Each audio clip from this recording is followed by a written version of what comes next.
In 1959, a white prisoner publicly insulted Bumpy Johnson at an Alcatraz cafeteria table, surrounded by 250 inmates and armed guards who did nothing. 7 days later, one man lost and racist harassment vanished overnight, and the prison quietly transferred the aggressor instead of opening a case. When violence lasts 3 seconds, but silence changes everything, who actually holds power behind bars? In 1959, Alcatraz Federal Penitentiary was described as absolute control. No riots, no escapes, no chaos loud enough to reach San Francisco Bay. On paper, it was a prison that worked. But prisons do not run on paper.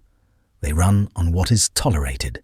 At Alcatraz, violence did not need to explode to exist. It learned how to breathe quietly. Here, danger lived inside routine. Inside the seconds when a guard turned his head. Inside moments too small to justify paperwork. The island stayed calm because it had mastered selective blindness. Discipline was rigid and visible. Counts were exact. Movements were timed. Meals were synchronized. Justice, however, followed an unwritten schedule. What mattered was not whether harm occurred, but whether it interrupted order. A shove that looked accidental did not stop a line. A slur spoken softly did not delay a meal. Silence protected the system. Those incidents never appeared in reports. They stacked invisibly, forming a hierarchy inmates understood long before administrators did. At Alcatraz, repetition was permission. Former inmates would later describe the island as restrained rather than violent. Pressure was allowed to accumulate, provided it stayed contained. Containment, not fairness, was the prison's real mission. Bumpy Johnson arrived years earlier, carrying a reputation that required no introduction. He did not announce himself, posture, or claim space. He simply moved through it. Johnson did not rush. He did not speak unless necessary. The absence of reaction was not weakness, it was calculation. In a prison like Alcatraz, respect was not about fear. It was about frequency. How often someone tested you. How often they felt safe doing it again. With Johnson, tests were rare, and second attempts almost never came. That pattern mattered more than any rumor attached to his name. He did not build alliances in the yard or command attention in the cafeteria. Yet conversations softened when he entered a room.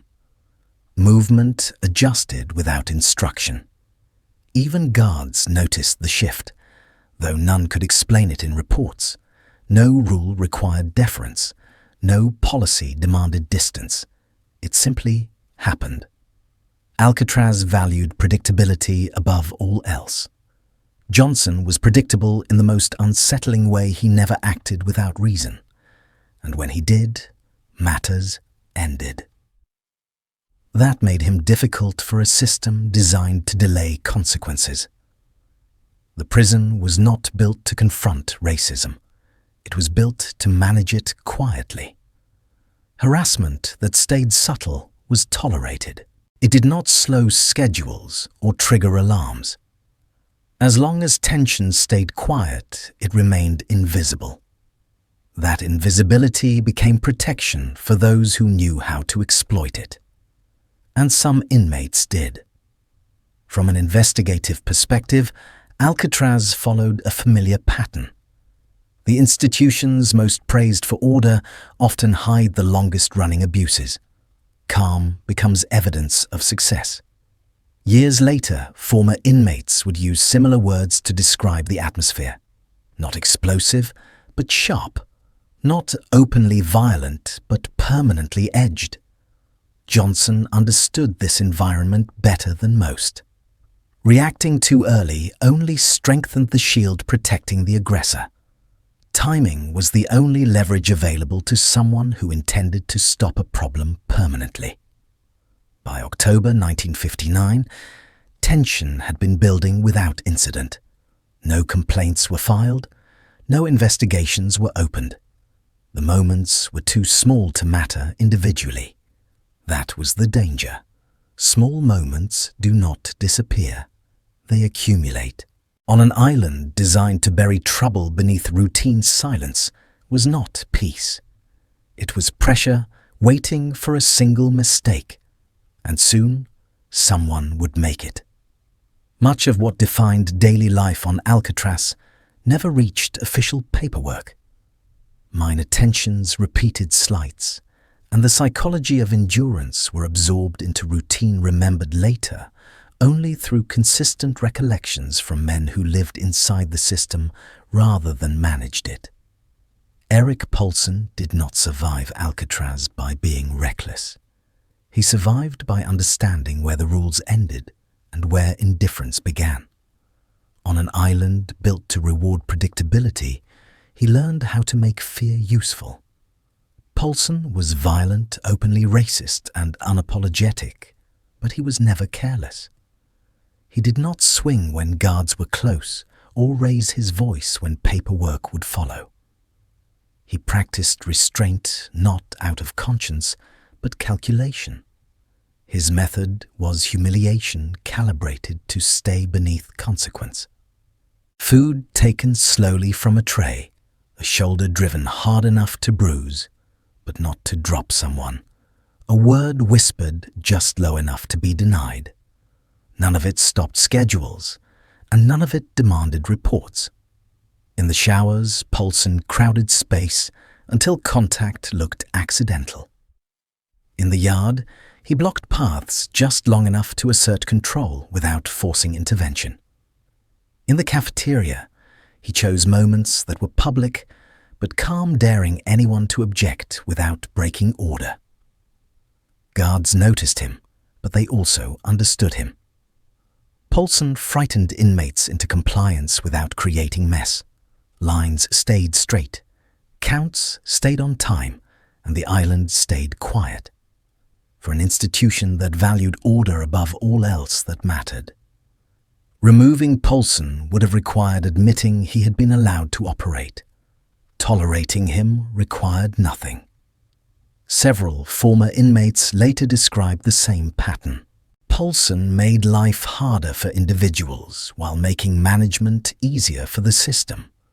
Fear, when contained, was efficient. He learned which officers looked away and which ones watched closely. He adjusted his behavior accordingly, shifting tactics when attention increased. The system rewarded that intelligence by leaving him alone. This was not chaos. It was maintenance. Alcatraz did not need monsters who disrupted routine. It needed enforcers who understood the margins. Paulson understood them better than most. He targeted inmates least likely to complain and most likely to endure. Younger men, quieter men, those without reputations that carried weight. When resistance appeared, he did not escalate openly. He slowed down applied pressure over time and waited for compliance. Time, he knew, worked in his favor. From an investigative standpoint, Paulson functioned as a pressure valve.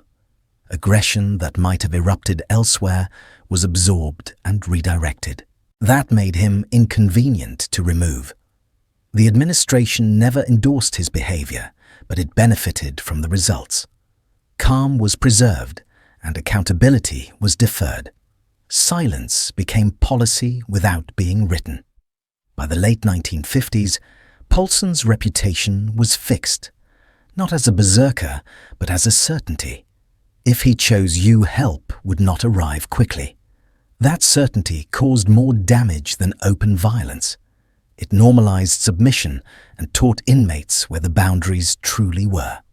Fear spread quietly, exactly as the system preferred. Bumpy Johnson entered this environment as an anomaly Paulson could not ignore. Johnson did not posture or provoke, yet he moved without being tested. Respect followed him without explanation. Paulson interpreted that respect as a threat. If one man could exist outside the hierarchy Poulsen enforced, then the hierarchy itself was fragile. Poulsen decided to test it. He escalated carefully, confident the margins would continue to protect him. Guards had looked away before, and nothing had happened. That belief was not reckless, it was learned. Multiple former inmates later described Poulsen as confident rather than impulsive. He trusted the system to cover him, because for years it had. That trust shaped every move he made. This chapter is not about a villain acting alone. It is about a structure that learned to live with him. About how usefulness can outweigh harm when calm is mistaken for success. When institutions measure effectiveness by silence instead of fairness, they make room for men like Poulsen. They become patient with abuse that stays quiet. They invest in the wrong kind of order. By October 1959, Poulsen believed the rules were settled. He believed the system had already chosen his side. That belief would soon be tested.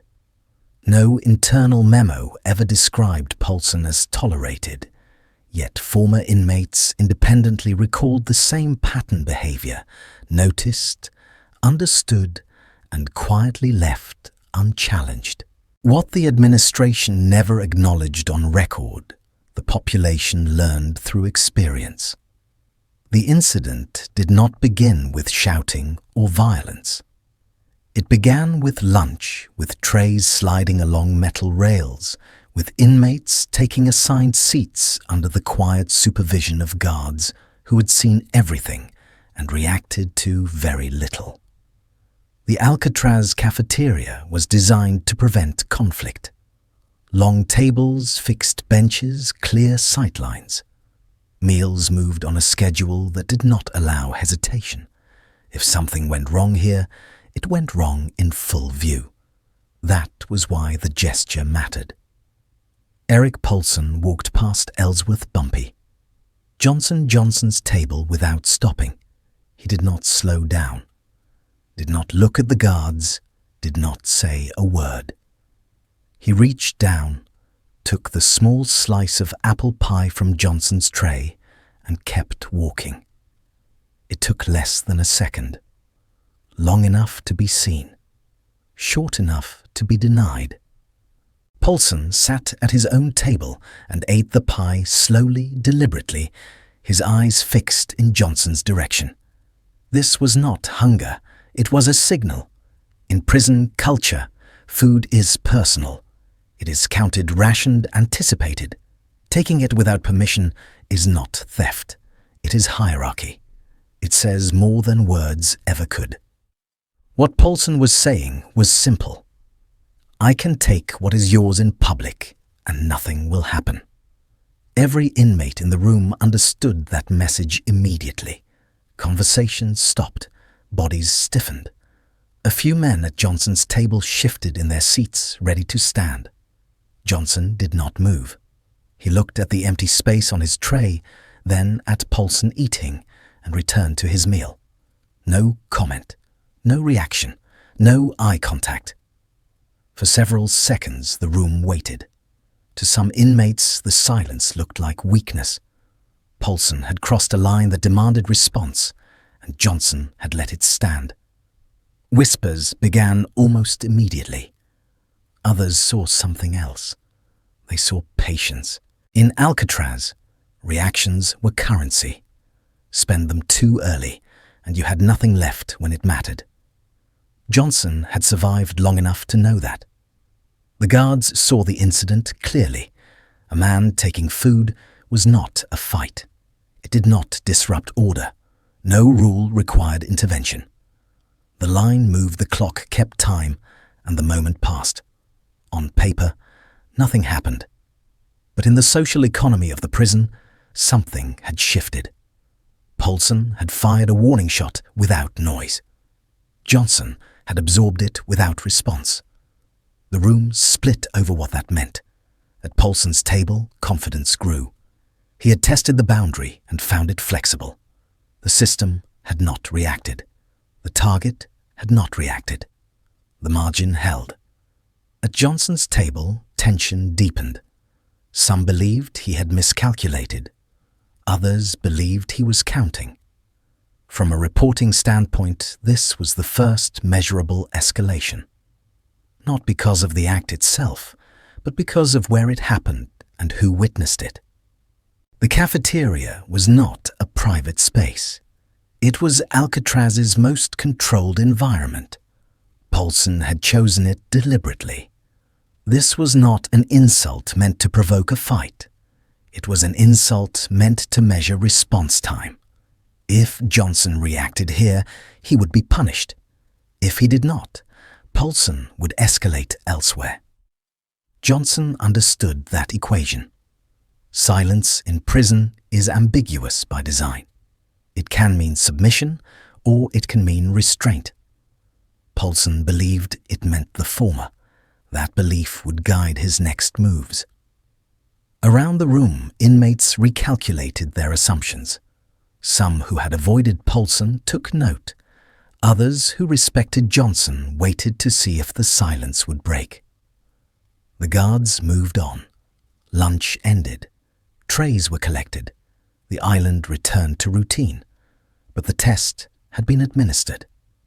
In the days that followed, inmates would replay the moment in fragments. The way Paulson's hand moved without hesitation. The way Johnson's fork never paused. The way no one intervened. Theories spread quietly. Johnson was afraid. Johnson was tired. Johnson was setting a trap. Only one of those explanations accounted for his history. The institution, for its part, treated the incident as non-existent. No report was filed, no warning issued. The system saw no reason to adjust. That decision mattered. By allowing the act to pass without consequence, the prison validated Paulson's calculation. The margin remained intact. The rules, as Paulson understood them, still applied. This was not the end of the confrontation. It was the beginning of a sequence. The pie was not the prize. It was proof. Proof that the system would look away. Proof that the crowd would hesitate. Proof that the next move could be bolder. Johnson finished his meal and stood when instructed. He did not look back. He did not speak about the incident that day. Those closest to him noticed only one thing. He did not correct anyone who misunderstood his silence. In Alcatraz, misunderstandings were useful. Witnesses disagreed on the exact minute the pie was taken, but not on how it happened or what it meant. Across separate accounts, the sequence remained unchanged even when the details blurred with time. The escalation did not come with noise. It came with proximity. In a place designed to strip privacy, the shower room was where tension crossed from symbolic to physical without triggering alarms. Alcatraz showers ran on schedule. Steam hung low. Tiles stayed slick, and bodies moved in narrow lanes where accidental contact was common enough to be dismissed. That ambiguity protected aggressors who understood how to use it. Eric Paulson entered the room while several inmates were already washing. He did not scan for open space, even though there was plenty. He walked directly toward Ellsworth Bumpy Johnson and closed the distance.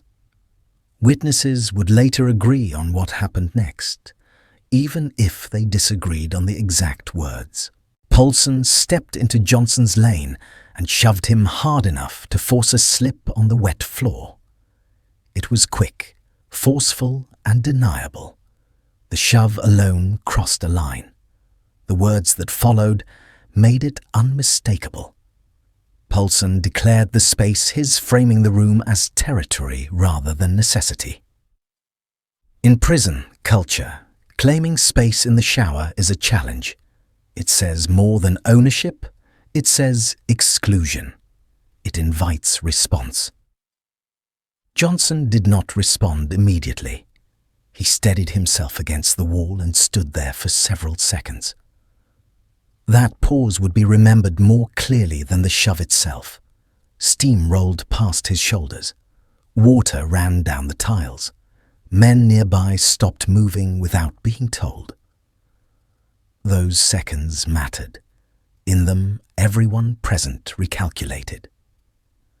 If Johnson reacted now, the system would see a fight. If he did not, Poulsen's confidence would grow. Johnson chose neither confrontation nor retreat. He stepped aside and moved to another showerhead without speaking. He finished washing as if nothing had happened. The room exhaled, and then it began whispering.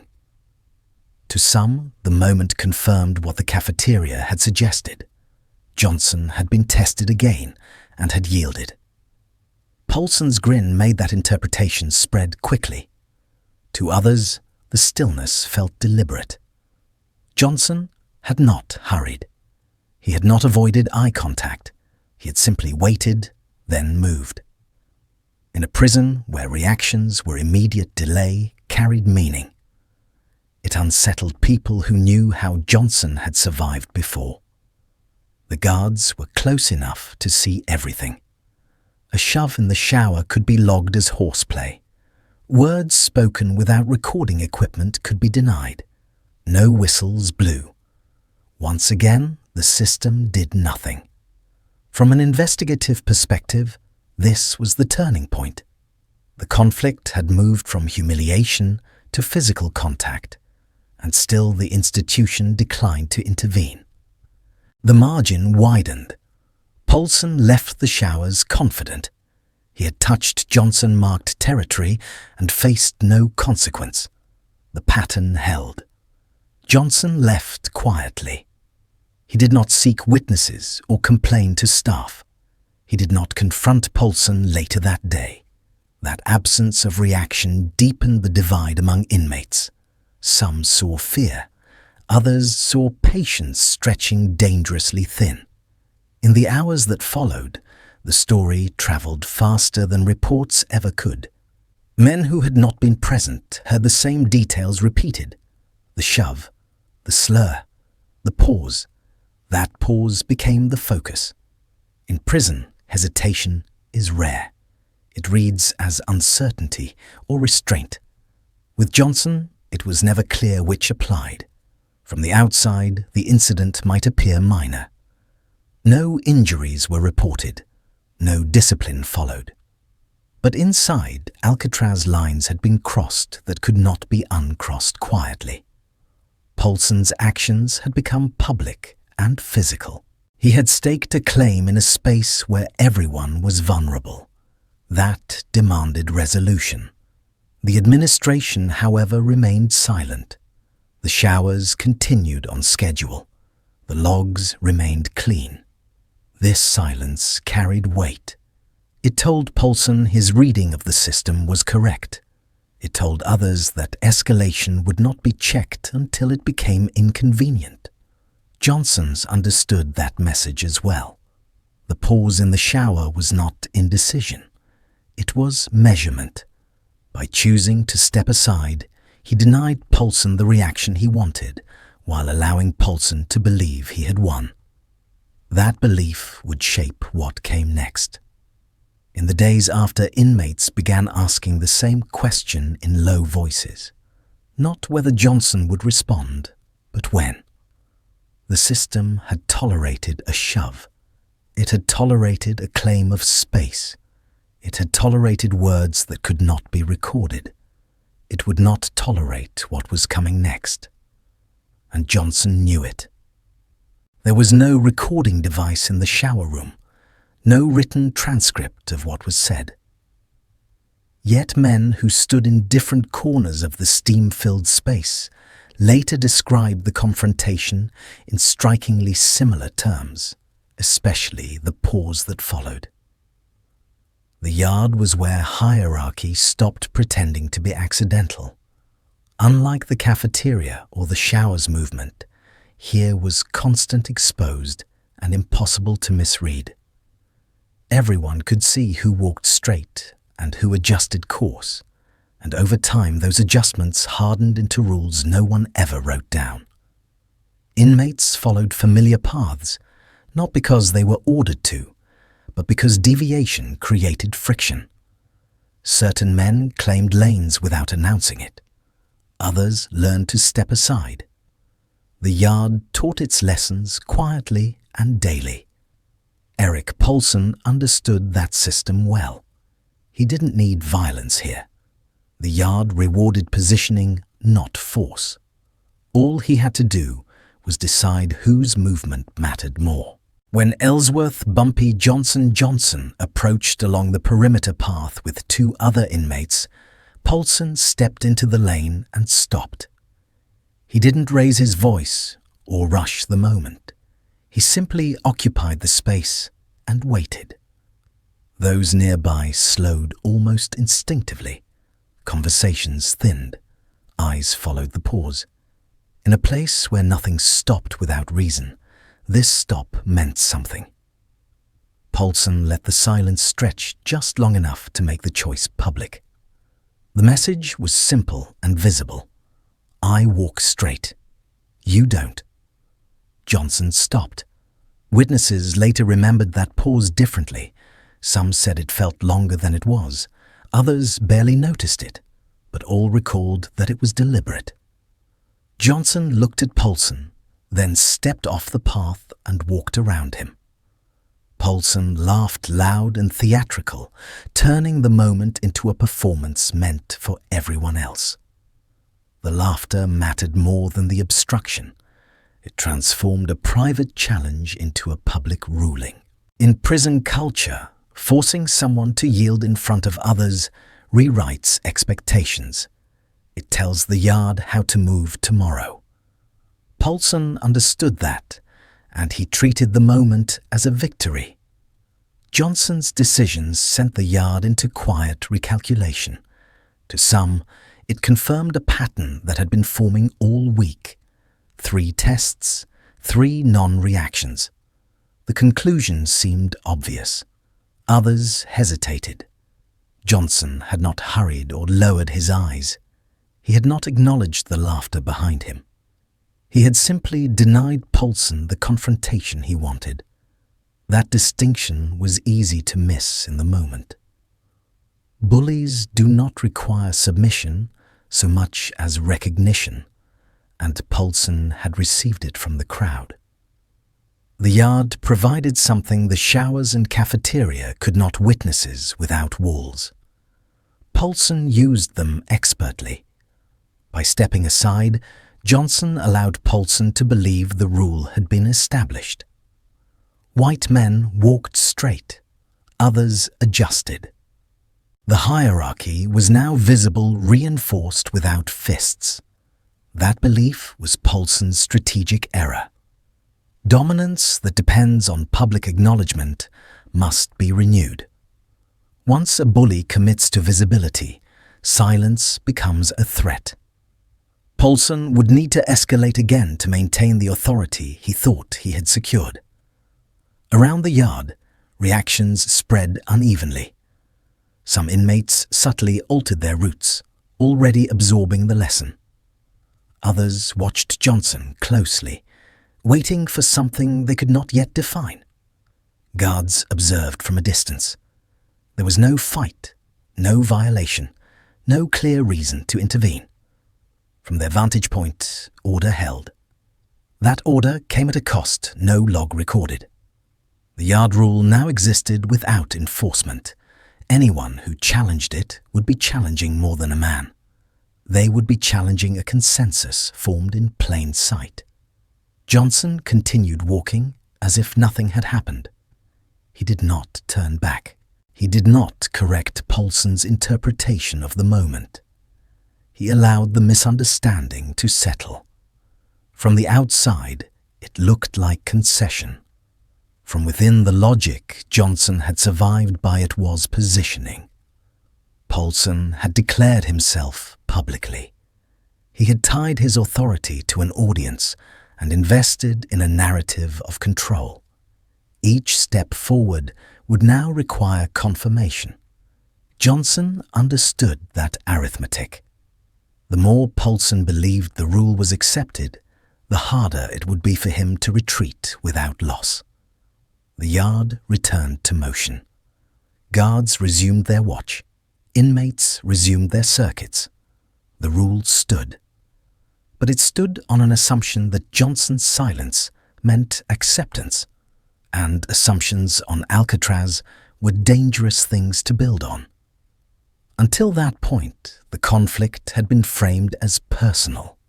One man testing another, slowly, deliberately, in spaces designed to hide intention. That illusion ended the moment Erik Poulsen chose someone who had no standing, no reputation, and no protection. Robert Jackson was 23 years old, small, quiet, and serving time for a non-violent offense. He spent his recreation periods alone more often than not, usually with a book balanced on his knee, reading to pass the hours that Alcatraz specialized in stretching thin. That choice made him visible. On the afternoon Poulsen approached him, nothing about the yard suggested escalation. Men were scattered in their usual clusters, guards watching from distance, routine holding as it always did. Jackson was seated on a bench, absorbed enough in his book to miss Poulsen, until the shadow fell across the page. Poulsen did not take the book immediately. He commented first loud enough to draw attention, turning reading into spectacle. When Jackson reached to keep his place, Poulsen knocked the book from his hands and struck him across the face with it, hard enough to stagger him backward off the bench. The humiliation mattered as much as the blow. Poulsen stood over him, speaking in a way that ensured witnesses, reducing the act to a lesson rather than an outburst. Jackson did not fight back. He could not have, even if he wanted to. Guards intervened only after the scene had fully formed. They separated the men, restored order, and treated the incident as contained. Jackson was escorted away for medical attention. Poulsen was warned. That warning was the message. Losing one recreation period was not punishment. It was permission. It told everyone watching exactly how far Poulsen could go without consequence. It told Jackson that the system would not shield him. And it told others that being targeted was not random, it was instructional. By that evening, the incident had traveled through the cell blocks. Details varied slightly depending on who told it, but the shape remained the same: a young man, a book, a public lesson, and a response too small to discourage repetition. That was the moment the conflict stopped being about Bumpy Johnson. Poulsen had not challenged Johnson directly that day. He had demonstrated what would happen to anyone Johnson failed to protect. The message was broader now, aimed at the community rather than the individual. Johnson heard about the incident quickly. Men who had not spoken to him in weeks found reasons to pass by to mention Jackson's name, to describe the look on Poulsen's face when the guards walked away. Johnson listened without interruption. That night, in the quiet hours when the cell block settled into something resembling sleep, Johnson spoke to a small group of men he trusted. There was no speech, no raised voice, no call for retaliation. According to those who later recalled the moment, his words were simple and measured. "Tomorrow, this ends." It was not phrased as a threat. It carried no instruction. It did not describe action. It sounded less like intent and more like certainty, as if Johnson were describing the weather. Men who heard it understood the difference. By targeting Jackson, Poulsen had crossed into territory the system could not manage quietly. Abuse directed at the vulnerable spread fear faster than it enforced order. it destabilized rather than contained. The administration, whether it recognized it or not, had allowed the wrong lesson to stand. Poulsen had learned that escalation worked. Others had learned that protection was conditional. Johnson understood the arithmetic immediately. If the next move came from Poulsen, it would be louder. If it came from Johnson, it would need to be final. The night passed without incident. Guards made their rounds. Doors stayed locked. No alarms sounded. On paper, Alcatraz remained calm. Inside, the atmosphere changed. Jackson's empty bench the next morning drew glances. The book returned to him later with water stains, and bent pages became a symbol men avoided mentioning out loud. Silence thickened in places where routine usually smoothed it away. Johnson did not seek Poulsen out. He did not rally support. He did not prepare witnesses. He waited. Those close to him noticed something familiar in that stillness. Johnson had always been patient, but this was different. This was resolution. The institution had missed its chance to intervene meaningfully. By responding halfway, it had shifted responsibility elsewhere. Not officially, not intentionally, but unmistakably. By the time lunch approached the following day, the conflict no longer belonged to two men. It belonged to everyone who had watched the yard, the showers, the cafeteria, and learned what silence now meant. The target had been wrong, and that mistake would force an ending no report could fully explain. The cafeteria was the one place Alcatraz could not afford disorder. Unlike the yard or the showers, every angle here was designed for visibility. Long tables aligned in rows, fixed walking lanes, guards positioned to see hands' faces, and movement without obstruction. Meals ran on a clock. Nothing spontaneous survived for long in a room built like this. In practice, it functioned less like a dining hall and more like a courtroom without a judge. Inmates entered in sequence, collected trays, and took assigned seats. Conversations stayed low. Standing without cause drew attention immediately. Everyone understood that violence here carried consequences faster and harsher than anywhere else on the island. That was why what followed mattered. When Eric Poulsen entered late and chose not to sit at his assigned table, it registered instantly. He crossed rows deliberately and placed himself opposite Bumpy Johnson, close enough that guards would have no trouble seeing the interaction. The move was calculated. Nothing that happened next could be described as private. Poulsen spoke loudly, not to provoke a fight, but to secure witnesses. He mocked Johnson's reputation, then shifted his attention past the table toward Robert Jackson's several rows away.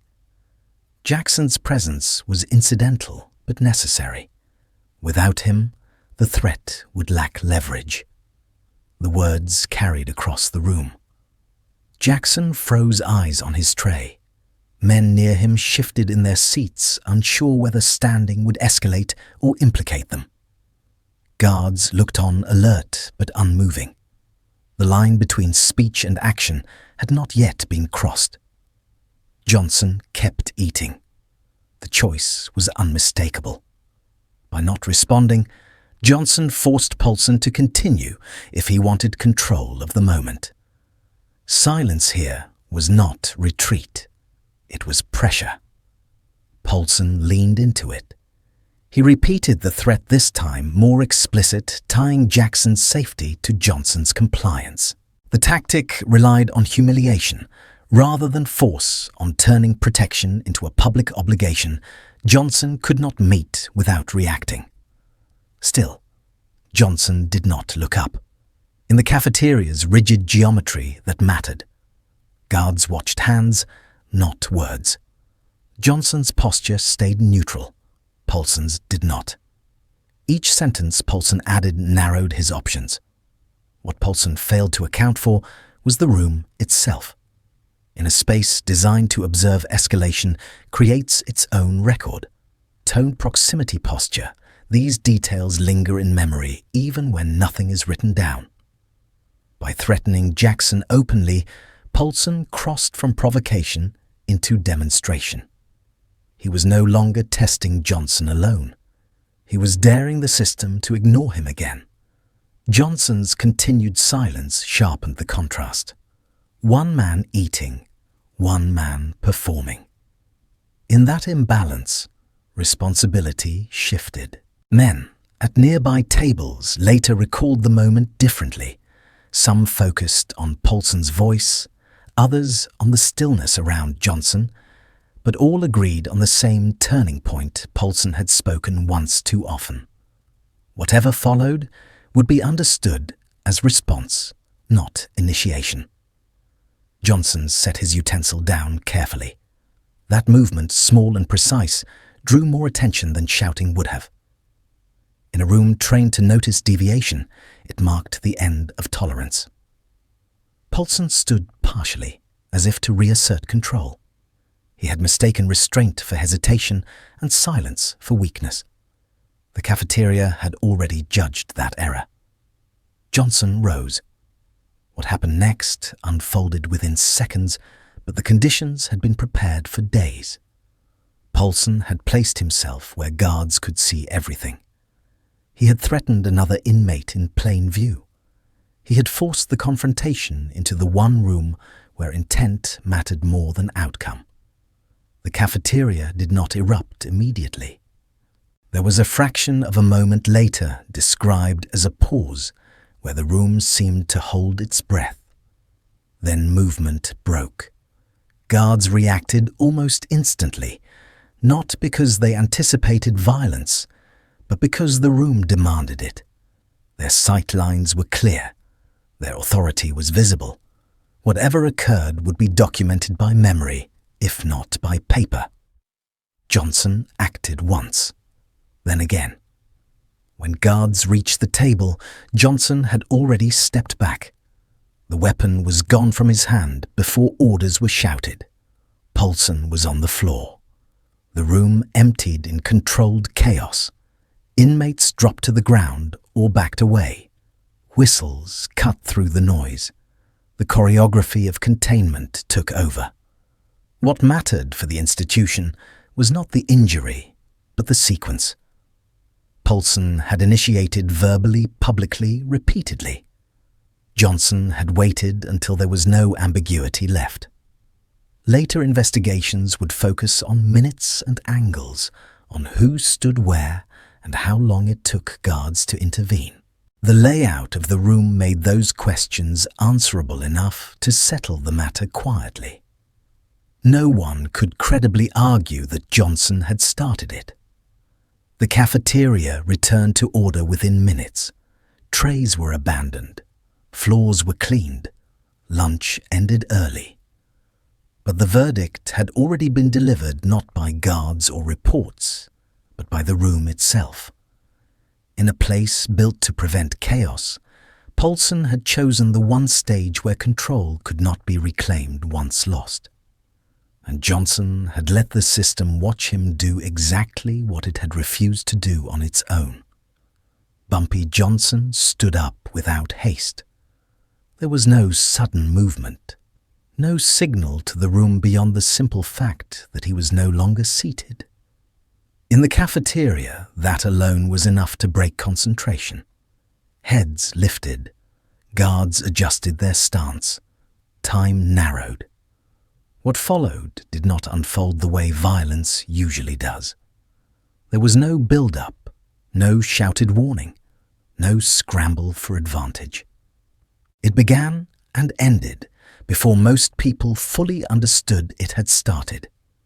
Witnesses would later struggle to agree on the exact length of those seconds. Some said 2, others said 4. A few insisted it felt like less than 1. What mattered was not the precision of the count, but the shared conclusion it was over almost as soon as it became visible. Johnson moved once, then again. No flourish, no pursuit, just enough motion to end the threat in front of him. By the time guards reacted with full force, whistles, blown commands shouted boots moving. The outcome was already fixed. The room had crossed from tension to aftermath without passing through chaos. Poulsen was no longer standing. Johnson was no longer advancing. The space between them moments earlier, crowded with sound, emptied into silence.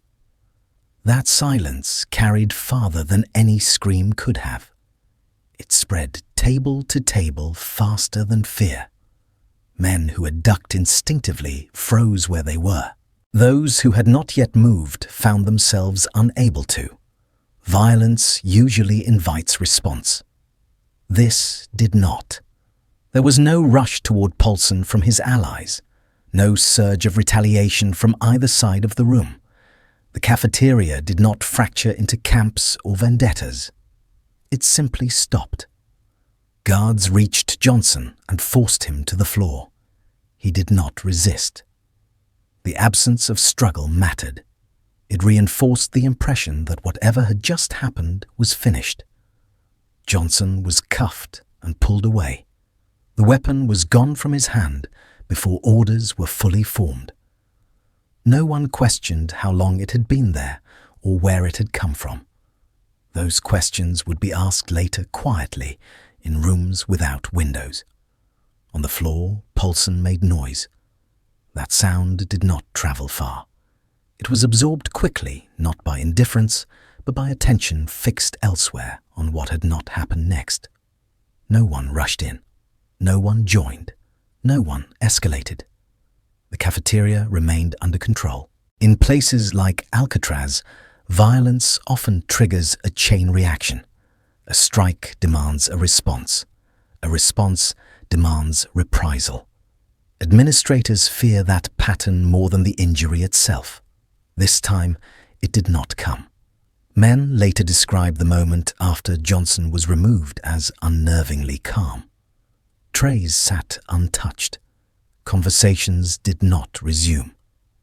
Even guards seemed slower, as if recalibrating their expectations of what a fight was supposed to look like. The absence of retaliation became its own evidence. Poulsen had been isolated not by policy, but by consensus. Whatever authority he believed he held vanished the instant no one stood up for him. The room had already decided the matter before paperwork could. Johnson was gone. Poulsen was injured. And yet the balance of the prison did not shift toward disorder. That fact would weigh heavily in the days that followed. Later inquiries focused on timing angles and response speed. Guards compared notes. Witnesses were interviewed separately. Accounts varied on minor details. The order of movements, the precise duration, the exact moment when whistles sounded, but the central sequence never changed. Johnson stood. The threat ended. Nothing followed. In a system designed to measure danger by disruption, the lack of fallout mattered more than the act itself. There were no follow-up fights, no coordinated backlash, no racial lines drawn in the hours afterward. Instead, there was restraint.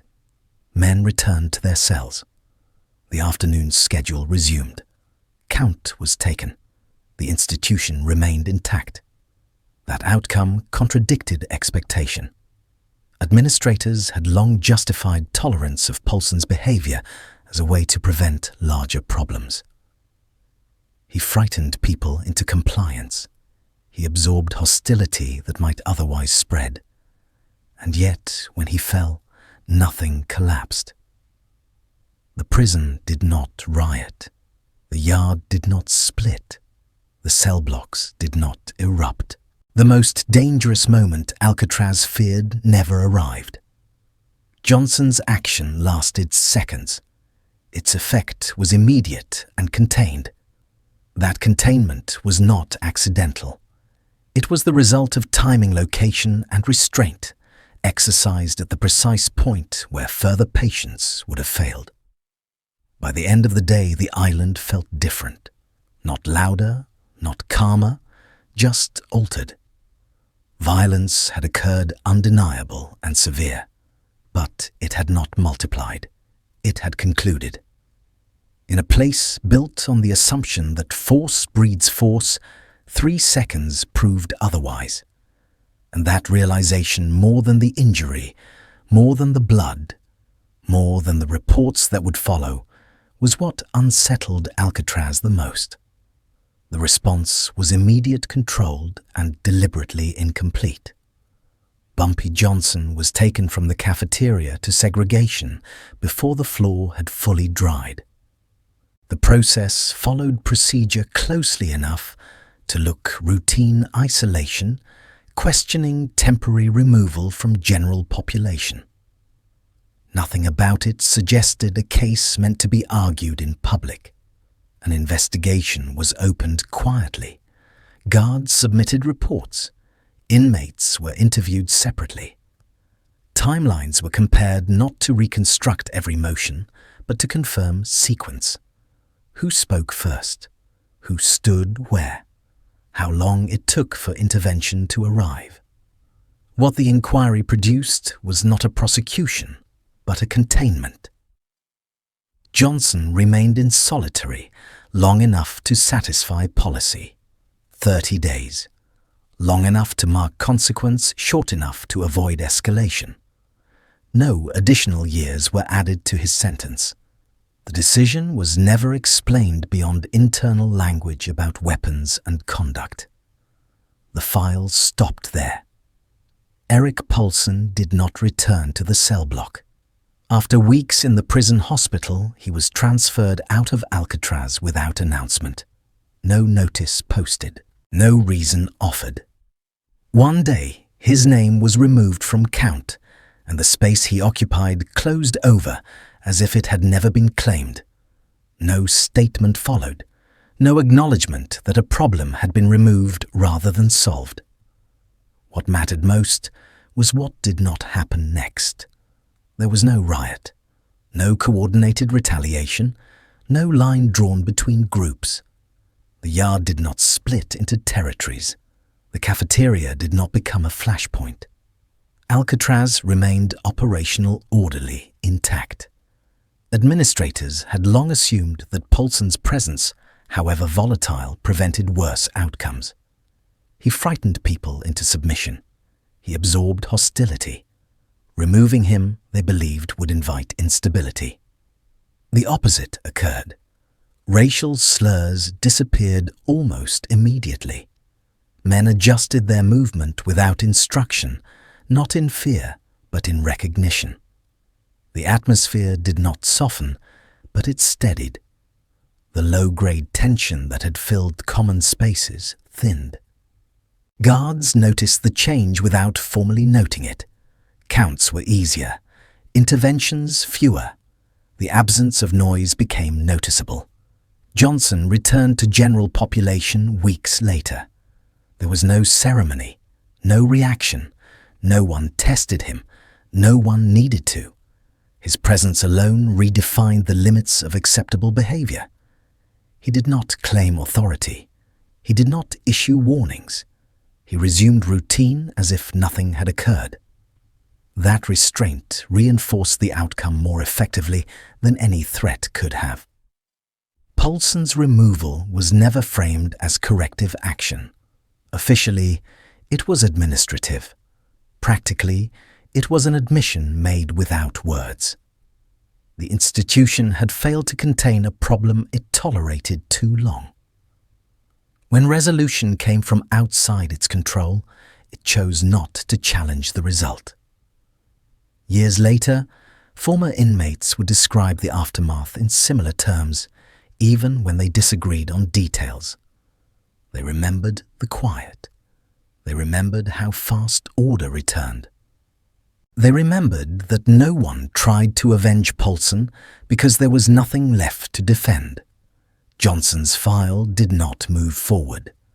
There was no court date to recall, no verdict to debate. The incident never left the island in any formal way. What endured was the pattern it established. Alcatraz did not become safer. It became clearer. Boundaries that policy failed to enforce were now understood without explanation. Men learned what the system would ignore and what it would quietly accept once concluded. That clarity lasted. Johnson would leave the island years later. Paulson would live with his injuries elsewhere. Administrators would rotate. Guards would retire. The file would remain thin. But the effect outlived all of them. In a place designed to control violence through surveillance and discipline, the most lasting change came from what followed restraint, not force. From what did not spiral. From what did not need repeating. The case never reached a courtroom because the verdict had already been delivered by silence, by absence, and by a prison that continued to function precisely because nothing else happened. And on Alcatraz, that was the only outcome that mattered. No legal process ever claimed this incident. It disappeared into routine reports, filed movements, authorized names, quietly removed, leaving behind a resolution that fixed the institution's problem without placing blame anywhere it could be questioned. After October 1959, Alcatraz did not erupt. It went silent. The harassment stopped. The threats vanished. Not because rules changed, but because the outcome made repetition unnecessary. No retaliation followed. No racial war ignited, and nothing dramatic happened afterward, and that absence became the evidence. The system never admitted what it had allowed. It didn't apologize, explain, or correct itself in public. It simply adjusted, removing what it could no longer defend, and letting the result speak for itself. This is how many institutions truly change, not through trials or headlines, but through quiet outcomes that redraw boundaries without ever naming them. If you stayed with this file to the end, you understand why these stories matter. They don't live in court transcripts or press conferences. They live in what stops happening, in what never needs repeating, and in the silence that follows a line finally being enforced. Subscribe to continue opening the files that never reached court, the cases without verdicts, without heroes, and without clean endings. And before you close this record, consider one last question.